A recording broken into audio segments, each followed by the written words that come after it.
திமுகல இருந்து பிரிஞ்சு வந்து எம்ஜிஆர் அதிமுக அப்படிங்கிற ஒரு கட்சி ஆரம்பிக்கிறாரு. அந்த கட்சி ரொம்ப வேகமா வளருது. இந்த வளர்ச்சி பொறுக்க முடியாம திமுக காரங்க என்ன பண்றாங்கன்னா, எம்ஜிஆர் வந்து ஒரு தமிழரே கிடையாது, அவர் மலையாளி, எங்கேயோ இருந்து இங்க வந்து இவர் வந்து அரசியல் பண்றாரா அப்படின்னு ஒரு கட்டத்துல கடுமையா விமர்சனம் பண்ண ஆரம்பிக்கிறாங்க.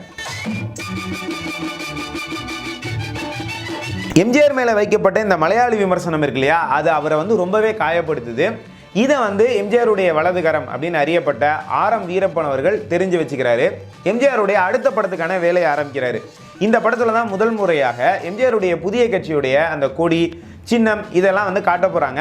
கூடுதலாக ஒரு கொள்கை பாடலும் வைக்க போறதா முடிவு பண்ணிடுறாரு. இதுல எம்ஜிஆர் மலையாளின்னு சொல்றாங்க இல்லையா, அந்த விமர்சனத்துக்கு பதிலடி கொடுக்கலாம் அப்படின்னு சொல்லி முடிவு பண்ணி கவிஞர் புலமை பித்தன் இந்த விஷயத்த சொல்றாரு. இந்த விஷயத்தை கேள்விப்பட்டு கவிஞர் புலமை பித்தனும் ஆர்.எம். வீரப்பனோட பேசிட்டு இருக்கும்போது ஒரு செய்தி ஒன்று சொல்றாரு. அந்த செய்தி ஆர்.எம். வீரப்பன் அவர்களுக்கு ரொம்பவே பிடிச்சி போயிடுது. பேசாம இதையே அடிப்படையாக வச்சு ஒரு பாட்டு ஒன்று எழுதி கொடுத்துருங்களேன் இந்த படத்துக்கு அப்படின்னு கேட்குறாரு. இதை அடிப்படையாக வச்சு புலமை பித்தன் அவர்கள் ஒரு பாடல் ஒன்று எழுதுறாரு. அந்த பாடல் வெளிவந்து மிகப்பெரிய வெற்றி அடைந்தது. எம்ஜிஆர் மலையாளின்னு சொன்னாங்க இல்லையா, அந்த விமர்சனத்துக்கு பதிலடி கொடுத்ததோட எம்ஜிஆருடைய இமேஜை உச்சத்துக்கும் கொண்டு போனது. அவர் பேசிட்டு இருக்கும்போது கவிஞர் சொன்ன அந்த செய்தி என்ன, அதை அடிப்படையாக வச்சு இவங்க எழுதின பாடல் என்ன, இந்த சம்பவம் எப்படி நடந்தது, அதை பற்றி தான் பார்க்க போகிறோம்.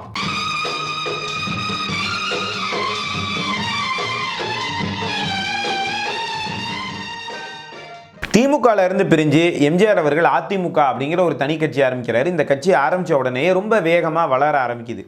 இது வந்து கலைஞர் கருணாநிதி அவர்களுக்கு பிடிக்காம ஆளுங்கட்சி அப்படிங்கிற பேரில் எம்ஜிஆருக்கு கடுமையான அரசியல் நெருக்கடிகளை வந்து அவர் கொடுத்தாரு.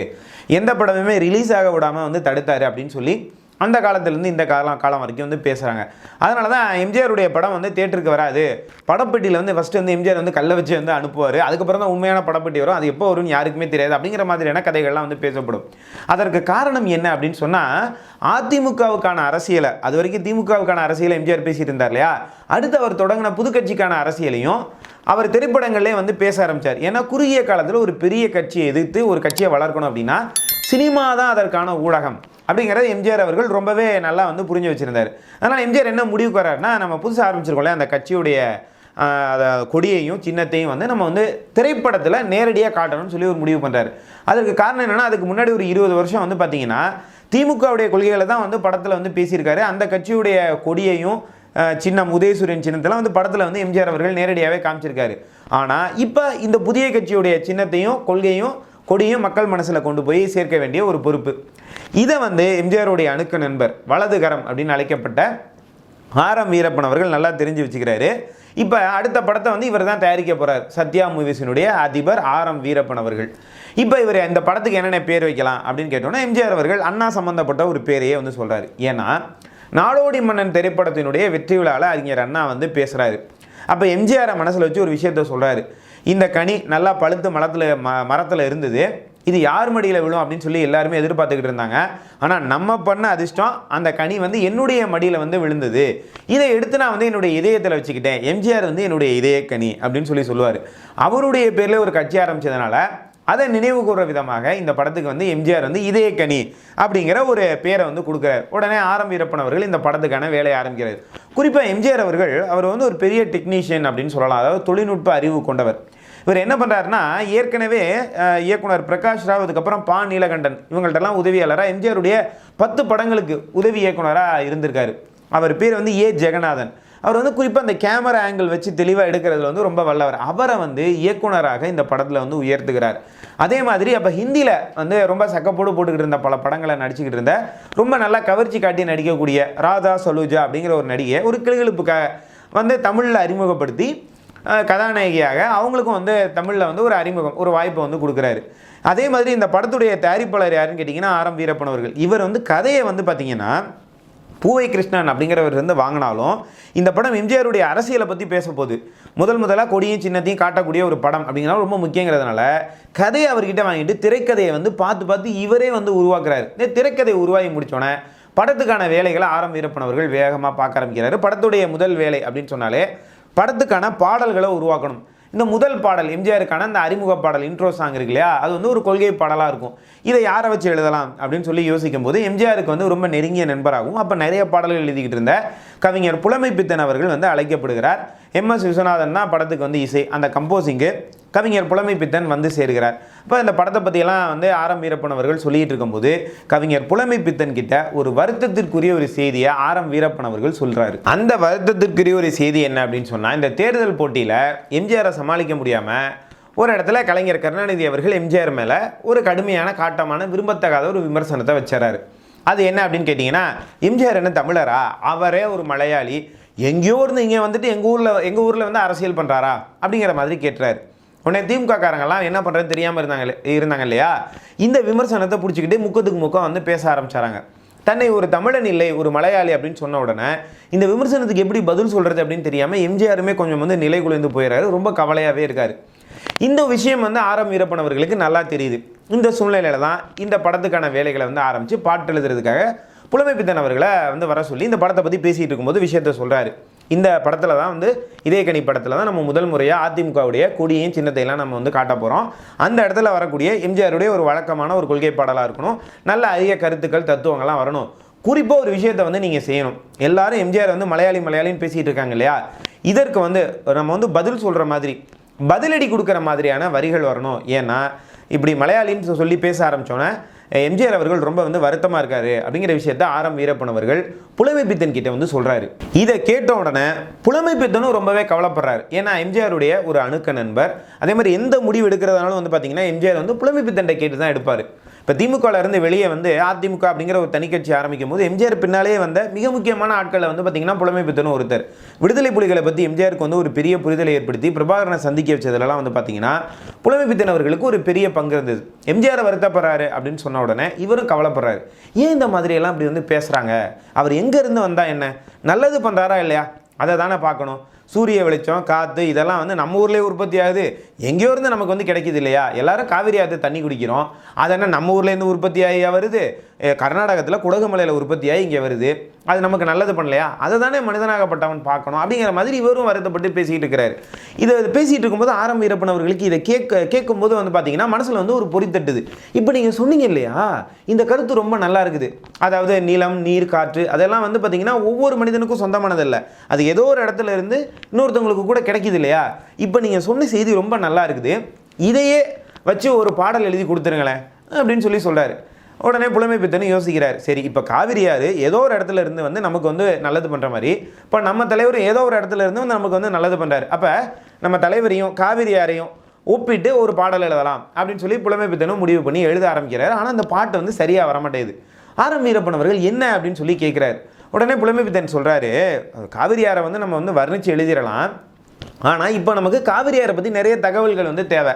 அது எங்கே வந்து உற்பத்தி ஆகுது, எங்கே சமவெளி பகுதியில் ஓடி வருது, எந்த இடத்துல அருவியாக வருது, முத எந்த அணையில் வந்து வருது, தமிழ்நாட்டுக்குள்ளே நுழையும் போது இது எந்த ஊர் வழியாக வருது, இந்த மாதிரி நிறைய தகவல்கள்லாம் வேணும் இல்லையா. இது இல்லாமல் எப்படி இந்த பாடலை எழுத முடியும் அப்படின்னா ஆரம் வீரப்பன் அவர்கள் சொல்லியிருக்காரு. அப்படின்னா இந்த பாடலை வந்து நிப்பாட்டுங்க, இந்த படத்தில் மற்ற பாடல்கள்லாம் இருக்குது அதையெல்லாம் வந்து எழுதுவோம், நான் ஆட்களை அனுப்பி காவிரி ஆறு எங்கெங்கே வந்து உற்பத்தி ஆகுது, எந்தெந்த ஊர் வழியாக வருது, எல்லா தகவலையும் வந்து நான் திரட்டிட்டு வர சொல்கிறேன் அப்படின்னு சொல்லிட்டு ஒரு 5-6 பேரை வந்து அனுப்பி வைக்கிறார். கிட்டத்தட்ட அவங்க பல 100 கிலோமீட்டர்கள் வந்து அவங்க வந்து பயணப்பட்டு காவிரி ஆறு எங்கே உற்பத்தி ஆகி எங்கே எந்த ஊர் வழியாக வருது, தமிழ்நாட்டுக்கு வந்து எப்படி வந்து சேருது அப்படிங்கிற அந்த முழு தகவலையும் திரட்டி கொண்டு வந்து ஆரம் வீரப்பன் அவர்களுடைய கையில் வந்து கொடுக்குறாங்க. இந்த தகவல் புலமைப்பித்தன் கிட்டே வருது. அதாவது வந்து சேரது வந்து ஒரு தகவல், இதை கவிதையாக மாற்றி ஒரு சினிமா பாடலாக மாற்றணும் அப்படிங்கிறது ரொம்ப ஒரு கஷ்டமான ஒரு காரியம். ஆனால் இந்த தகவலை வச்சுக்கிட்டு புலமைப்பித்தன் அற்புதமாக இந்த பாடலை வந்து எழுதியிருப்பாருங்க, எழுதி கொடுத்துறாரு. இந்த பாடல் எல்லாருக்குமே பிடிச்சி போயிடுது, எம்ஜிஆர் உட்பட. இந்த பாடலும் வெளிவந்து மிகப்பெரிய வெற்றி அடைந்தது. அதோட எம்ஜிஆர் மலையாளி அப்படின்னு சொன்னாங்க இல்லையா, அவங்களுக்கெல்லாம் பதில் சொன்னதோட எம்ஜிஆருடைய அந்த புகழை அந்த இமேஜை வந்து உச்சத்துக்கு கொண்டு போனது அப்படின்னு சொல்லலாம். இது என்ன பாடல் அப்படின்னு தானே கேட்குறீங்க. இதயக்கனி திரைப்படத்தில் இடம்பெறக்கூடிய நீங்கள் நல்லா இருக்கணும் நாடு முன்னேற, இந்த நாட்டில் உள்ள ஏழைகளின் வாழ்வு முன்னேற அப்படிங்கிற பாடல்.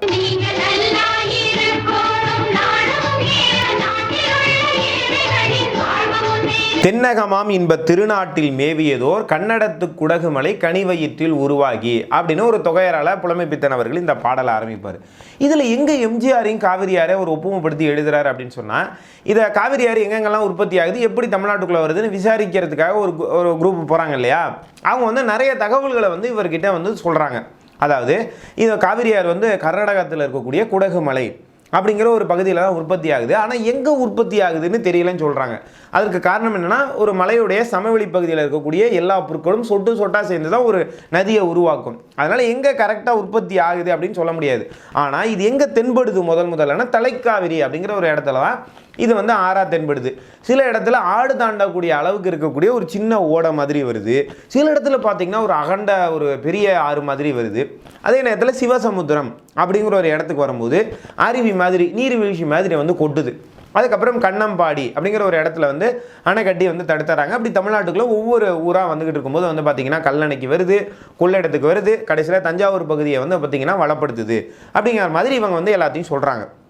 இவங்க போய் பார்த்துட்டு வந்து சொல்கிறாங்க இல்லையா, பல 100 கிலோமீட்டர்கள் வந்து பயணப்பட்டு. இது எல்லாமே வந்து பார்த்திங்கன்னா டெக்னிக்கல் டீட்டெயில்ஸ், அதாவது தகவல்கள் தான். ஆனால் இதை ஒரு அழகு தமிழில் பாடலாக புலமைப்பித்தன் அவர்கள் மாத்துறாரு. இவங்க வந்து விசாரிச்சுட்டு வந்தாங்க இல்லையா, இவங்க சொன்ன எல்லா விஷயங்களும், எல்லா இடத்தினுடைய ஊர்களுடைய பேர்களெல்லாம் இந்த வரிகளுக்குள்ளே வந்து வரும்.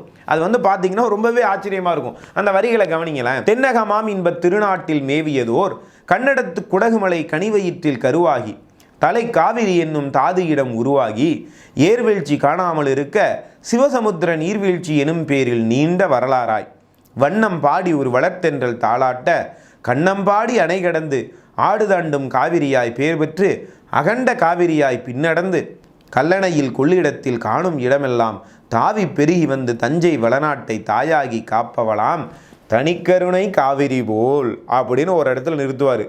இப்படின்னு சொல்லி காவிரியாரை பற்றி ஒட்டுமொத்த செய்திகளையும் சொல்லி, இந்த காவிரியாறு மாதிரி தாங்க எம்ஜிஆரும் ஏதோ ஒரு இடத்துல இருந்து வந்து நமக்கு இப்போ நல்லது பண்ணுறாரு அப்படிங்கிற பொருள் படுற மாதிரியான வரிகளை ஆரம்பிப்பார்.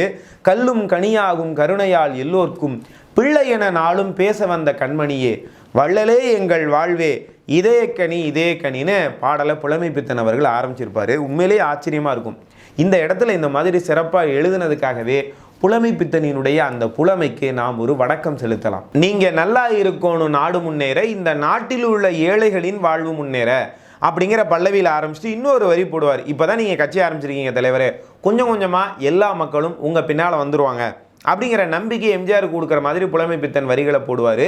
என்றும் நல்லவங்க எல்லாரும் உங்கள் பின்னாலே, நீங்கள் நினைச்சதெல்லாம் நடக்குமுங்க கண்ணு முன்னாலேயும் பாரு.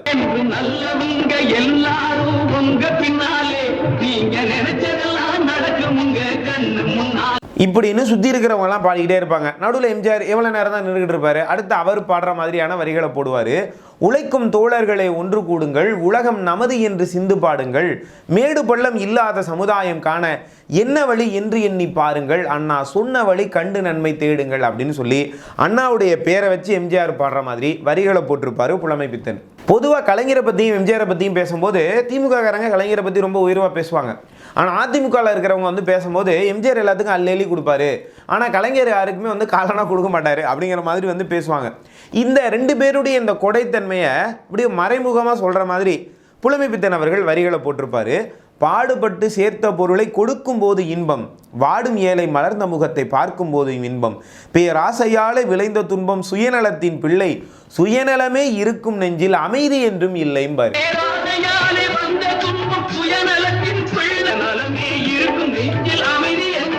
எம்ஜிஆர் மலையாளின்னு பிரித்து பேசுகிறாங்க இல்லையா, இப்படி பேசாதீங்க அப்படிங்கிற விமர்சனத்துக்கு நேரடியாக புலமைப்பித்தன் அவர்கள் வருவார். அதாவது காற்று, வானம், நீர், நெருப்பு இதெல்லாம் பொதுவில் தான் இருக்குது. ஆனால் மனுஷன் கால்படுது இல்லையா, தமிழன் கால்பட்டால் தமிழன் பூமிங்கிறான், மலையாளி கால்பட்டால் மலையாளி பூமிங்கிறான், தெலுங்கன் கால்பட்டால் தெலுங்கன் பூமி அப்படின்னு சொல்லி எல்லாத்தையும் வந்து பிரிச்சிடறான்.